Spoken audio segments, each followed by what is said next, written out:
always very clear. We are not a booking site. We don't believe in this hybrid idea. We sell and explain, educate our users on we are a metasearch. We make the market transparent for you with this tool. And the booking part, the reason why we have been doing this is to empower our advertisers to compete in our marketplace. Because there are advertisers that are very good at building a well-converting product and a good performing, converting booking funnel, and there are smaller ones that don't have the data, don't have the resources to do that. So we are providing this piece of technology to our advertisers. They put their brand on top. The Trivago brand is really not focused there, because we have seen even if we put Trivago on this product, customers will call us for cancellations or changing bookings, and that's a clear confusion that they don't understand that we are a metasearch and not a booking site. So this position is clear. We want to be extremely good in search and find the ideal hotel for the lowest rate, but not the booking site. And this hasn't changed. We are constantly rolling that out. It's now live in 12 markets, 6 languages, and we will continue doing that. We never took it as a big bet, that this is the future, and that's what we, from our culture, don't do. We don't want to fail big, we fail small, and incrementally learn and improve our product.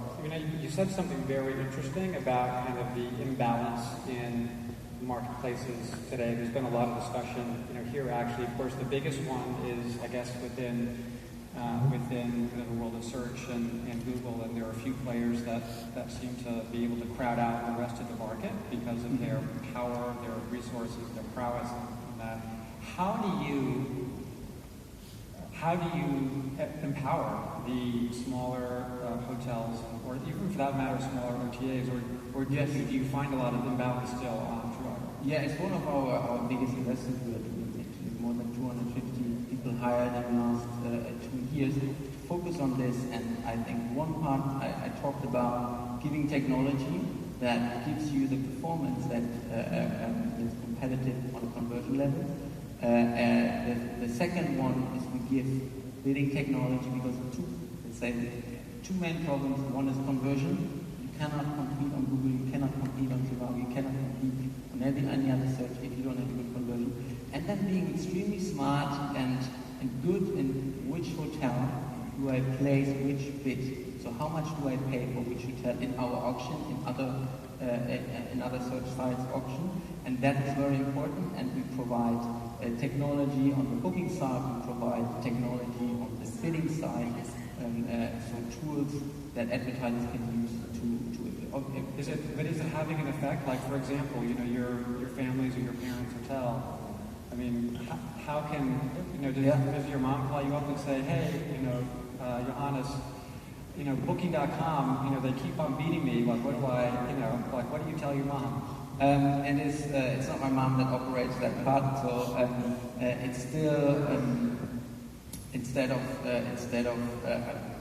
in our situation, it is 23 rooms. There's a shortage of rooms in that city, so there's not a big problem. There's still a lot of loyal guests, but I think that will, and the more you go into bigger cities, you will be facing problems.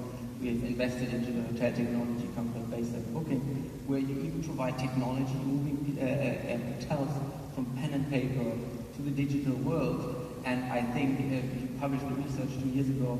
I was really shocked seeing that only 30% of the European hotels have PMS and still work with pen and paper. At best, they have Excel. And I think that's a huge problem.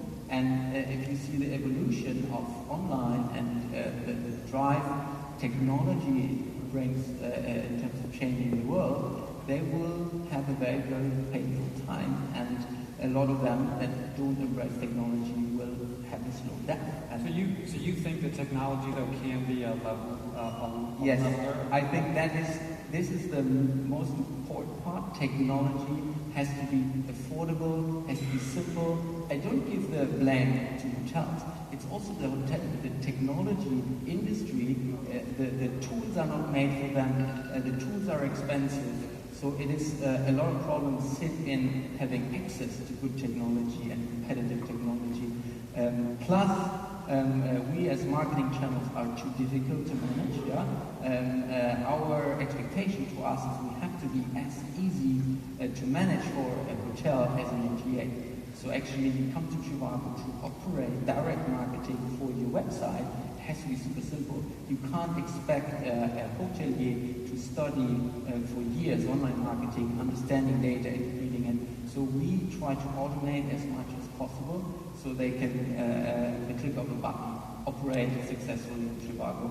Plus technology that we think we can push some gears into giving more competitiveness. What's your, moving to another marketplace, Google, where you spend a lot of money, but Google is also, in some respects, looking more and more like Trivago and offering products, right, that are competitive. How do you, are they a friend or an enemy? I think that's always this comparison. I give you two options. Yeah. Frenemy, yeah. But I think we work very closely on the search side. We exchange a lot of culture, and we meet with people at Google that tell us how they face challenges and how they solve them that are applicable to us, and they inspire us on the cultural side and company side. So it's clear that they need to give better answer. If you look into the future of chatbots or voice search, you want to give better answers quickly. So it's a move that's totally understandable. We still think we are miles ahead on the product, way simpler, way more coverage and prices. And then we have a company of 1,300 talent that are solely focused on hotels and don't do anything else but solving the problem of giving you the ideal hotel at the lowest rate.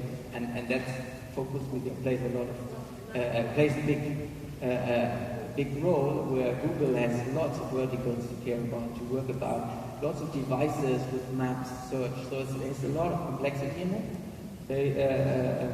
They're learning.